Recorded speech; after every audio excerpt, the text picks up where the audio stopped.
Salut les amis, pour ce nouveau tuto concernant JavaScript, on va voir la condition switch.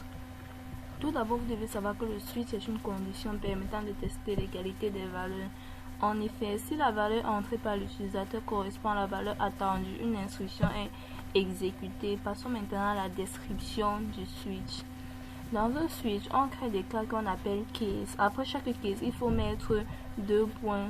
Genre, vous pouvez mettre case 1, après 1, vous mettez 2 points. Et à la fin de chaque case, il faut mettre un break. Break, c'est pour signaler où le cas numéro 1 se termine. Switch se termine par un default. Default est l'équivalent de else pour la condition if, else. Si on oublie de mettre un break à la fin d'un case, le switch va lire et exécuter le code contenu dans chaque case jusqu'à ce qu'il rencontre un break pour s'arrêter. Maintenant, passons à la syntaxe. En ce qui concerne la syntaxe du switch, on a switch entre parenthèses, nom de la variable. Switch par un paramètre le nom de la variable ou l'expression. On ouvre les accolades. On a case, vous mettez la valeur 1 ou numéro 1. Valeur 1, la valeur que vous voulez, vous donnez le nom que vous voulez. Ça peut être chaîne de caractères, un entier, tout type. Ensuite, vous mettez l'instruction. Après l'instruction, vous mettez un break. À chaque fois, n'oubliez pas le point virgule. Ensuite, case, valeur 2, 2 points, instruction, break, ainsi de suite, ainsi de suite. Le nombre de cases que vous voulez, vous pouvez mettre. Ensuite, vous avez le case, valeur n. Et n'oubliez pas, il y a le default que vous devez mettre à la fin. Default 2 points, instruction, la dernière instruction. Maintenant, passons au cas pratique.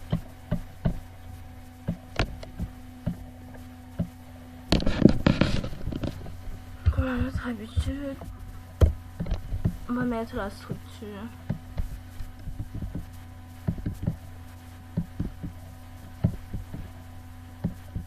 Comme titre, on va mettre switch.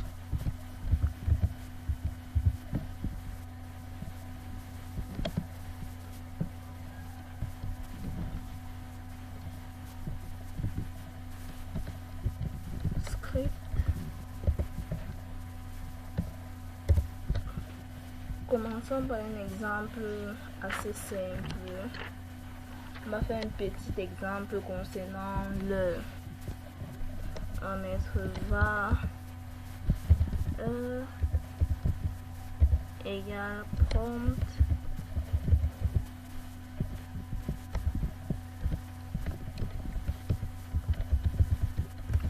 entrer l'heure.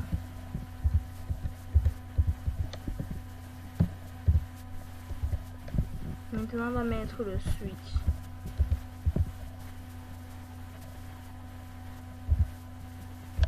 Comme nous l'avons dit dans la syntaxe, dans le switch, après le switch, entre parenthèses, nous devons mettre le nom de la variable.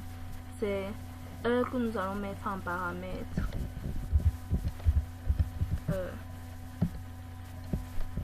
Ensuite, on ouvre les accolades.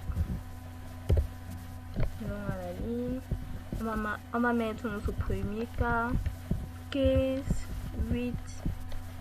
2 points, n'oubliez pas le 2 points. Ensuite, on met l'instruction. Alerte. C'est le matin. N'oublie pas le point virgule et on met notre break.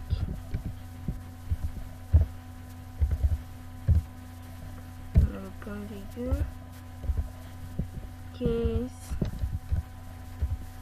On peut mettre 12. 2 points. Migrant. Alerte. Il est midi. Point virgule, notre break, point virgule,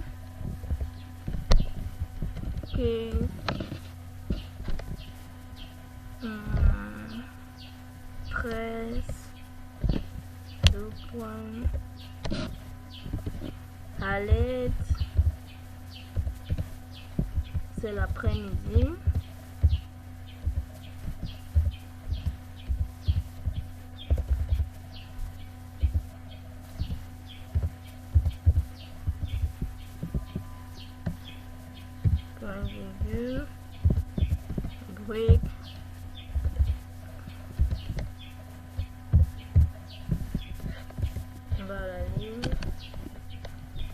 folle.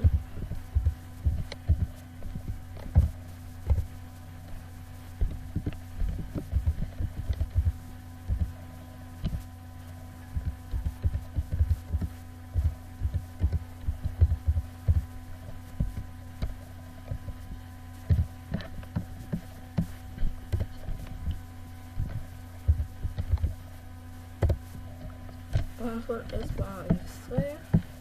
Comme vous pouvez le voir, on a suivi la syntaxe, on a exécuté la syntaxe à la lettre. Switch, nom de la variable, on a mis notre premier cas. Notre premier cas c'est 8 pour dire si l'heure égale à 8, on va mettre à l'aide, c'est le matin. Si l'heure égale à 12, il est midi. Si l'heure égale à 3, case dans le prochain cas, si l'heure égale à 3, c'est l'après-midi.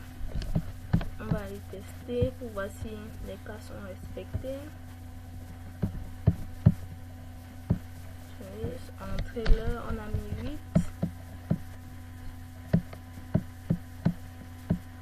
Apparemment, on a un petit souci. On a mis 8. À l'aide, c'est le matin. CTRL S. Case 8, 2 points à l'aide, point virgule, break, point virgule. Oh, j'ai oublié de vous préciser. Désolé, moi j'ai fait cette même erreur. Quand vous affectez une valeur à l'heure, là, vous pouvez mettre les entiers comme ça sans souci. Mais quand vous n'affectez pas de valeur, quand ils vont venir, le code va venir pour récupérer la valeur que vous allez entrer. Il va considérer ça comme une chaîne de caractères. Donc, vous ne pouvez pas mettre ça juste comme un entier. Vous devez mettre ça sous forme d'une chaîne de caractères.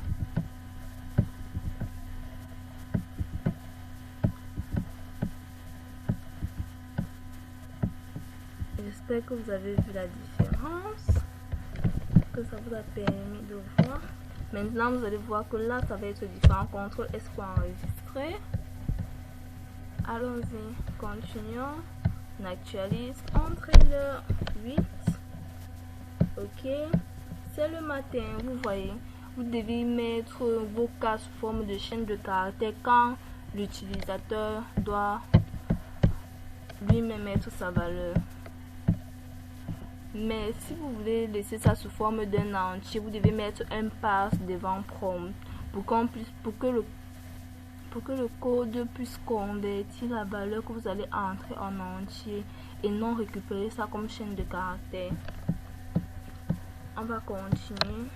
On va mettre ça en commentaire et continuer avec un autre exemple.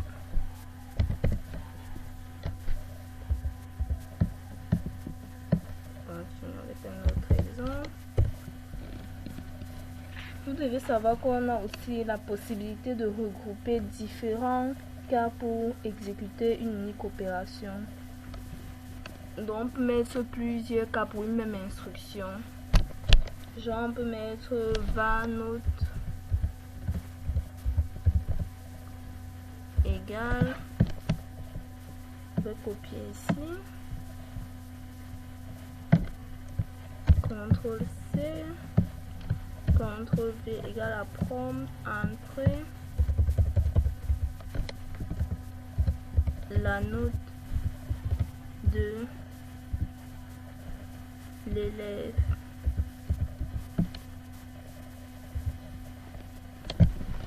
Là, ça va être à l'utilisateur d'entrer la note de l'élève. On va maintenant mettre les différents cas. On met notre switch. En paramètre, on va mettre note. On ouvre les accolades. Pour notre premier cas, case 0, 2 points. Vu qu'on a dit qu'on va regrouper plusieurs cas pour exécuter une même instruction, dans cet exemple, on va mettre plusieurs cas avant de mettre l'instruction à exécuter. Attendez, là on a mis le point virgule au lieu de 2 points. Je vais copier ça, copier. On va à la ligne pour coller. Repart à la ligne. Repart à la ligne. Repart à la ligne. Là on peut mettre 1, 2, 3, 4 et 5. Maintenant on va mettre l'instruction à exécuter. À l'aide, on va mettre quoi? Nul. Point virgule et on met notre break. N'oubliez pas notre point virgule. On va faire notre case, notre carte. On va mettre quoi? Il y en a beaucoup CTRL V pour coller tout ce que j'ai eu à copier. Ici on peut mettre 6 si la note égale à 6, la note égale à 7, la note égale à 8. À l'aide, là on met l'instruction insuffisant.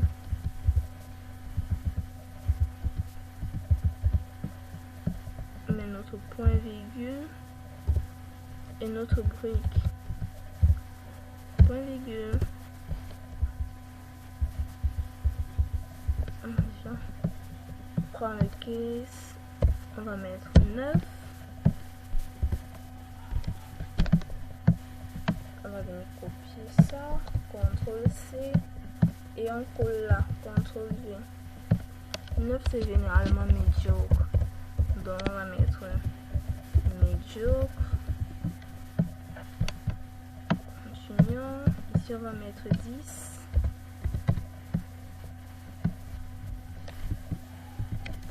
CTRL V, 10 c'est passable.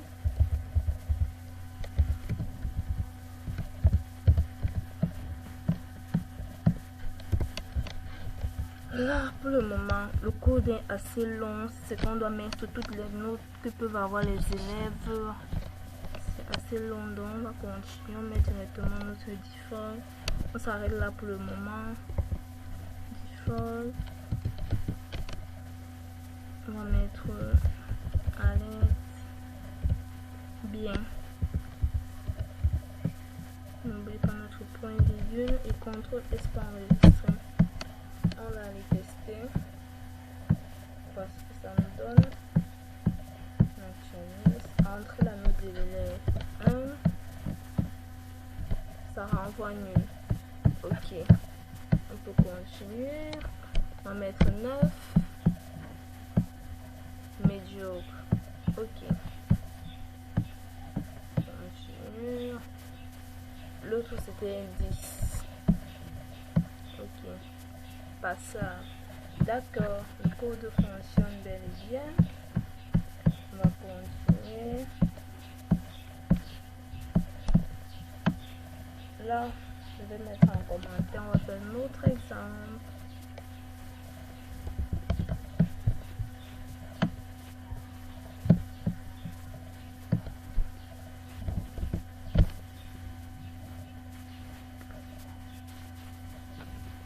Là maintenant, on va prendre le même exemple que celui utilisé dans le tuto précédent pour la condition if, else, if, else, pour que vous puissiez voir la différence.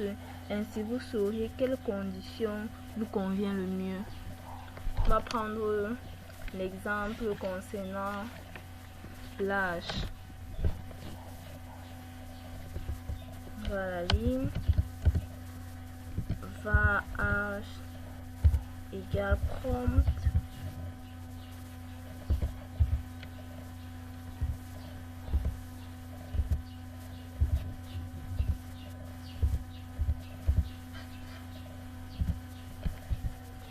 âge égale à prompt entrée d'autres âge point virgule switch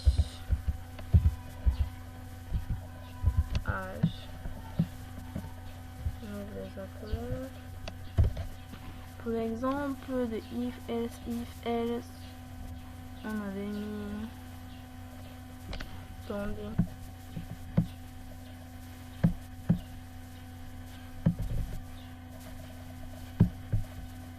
voici pour les conditions, voici pour la condition if else. Voici l'exemple qu'on avait utilisé. On va essayer de copier.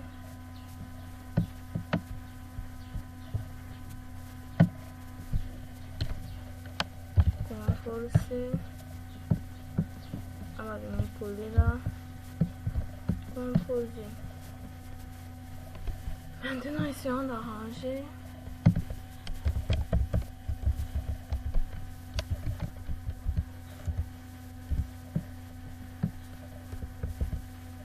Case 12.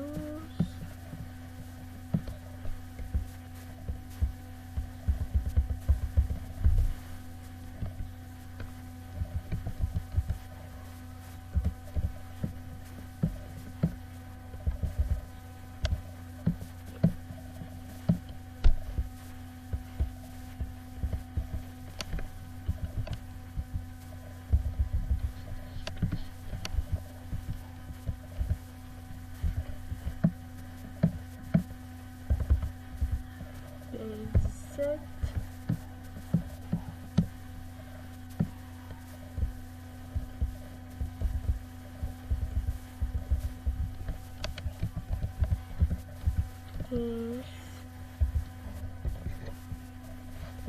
20.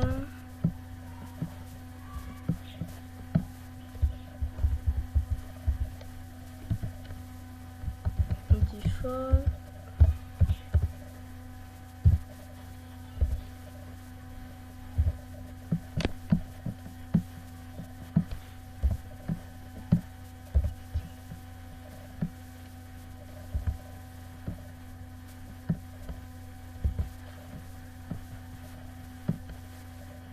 N'oublie pas les 2 points.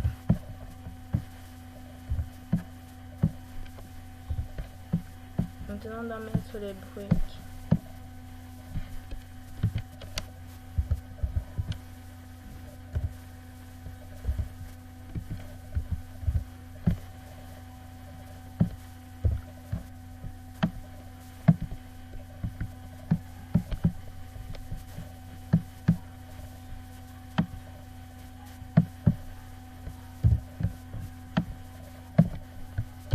On va copier pour coller.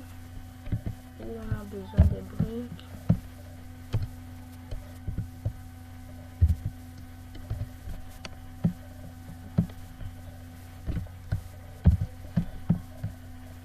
Ici, maintenant, on va ranger le code pour qu'il soit bien structuré.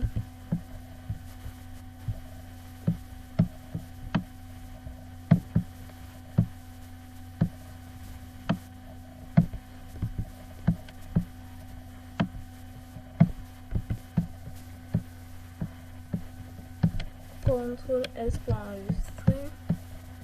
Allons tester. Oh, désolé. Allons tester. Apparemment, il y a un petit souci.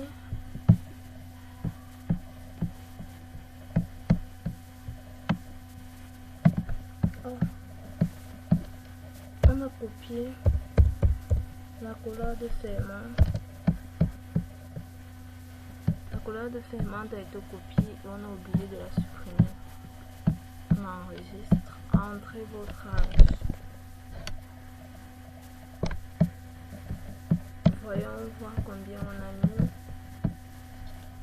On a mis 12, 15, 17 et 20. Entrons l'âge. 12. Ok, vous êtes un enfant, comme indiqué dans le code. Ok, 15, vous êtes en âge de la puberté. Ok, 17, vous êtes un ado.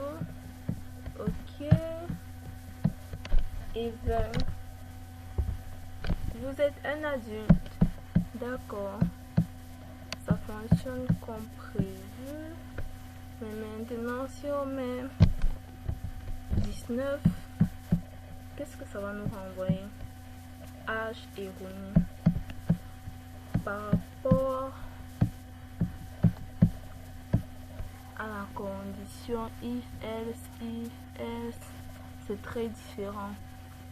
Quand vous utilisez le switch, il va falloir que vous précisez l'utilisateur. Si telle lettre ou tel chiffre ou telle somme peut être entrée par l'utilisateur, vous devez exactement mettre ces lettres. Si le code doit prendre, par exemple, un paramètre l'âge, on sait que l'âge peut aller, on va dire peut-être de 1 an à 130 ans.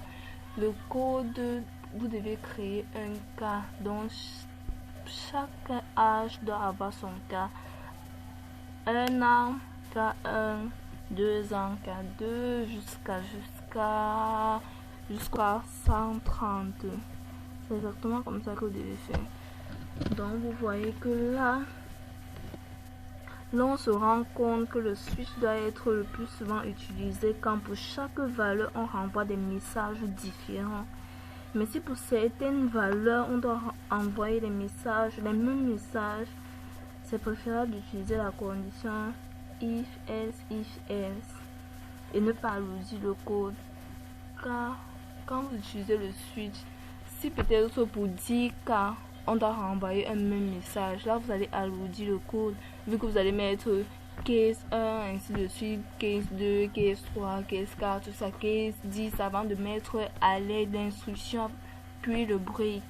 Alors qu'avec if, vous mettez if, else, vous mettez juste comme c'est indiqué là, vous mettez juste else if âge supérieur ou égal à 118, désolé on a fait l'erreur, âge supérieur ou égal à 18 et âge inférieur à 130. Donc là l'âge va de 18 à 129 sans souci. Donc là vous n'êtes pas obligé de préciser K110, K18, K19, K ainsi de suite, vu que là ça va renvoyer ça à la même instruction. Tous ces cas ont la même instruction ici. C'est pourquoi c'est mieux d'utiliser la condition if, else quand pour certains cas on va renvoyer les mêmes messages. Mais si pour certains cas on est obligé de renvoyer des valeurs différentes, intervient la condition switch. Car c'est là qu'on l'utilise réellement, quand pour chaque valeur on renvoie une instruction totalement différente, un message différent, je veux dire. Bon, merci de m'avoir suivi, abonnez-vous, partagez, surtout un max de likes.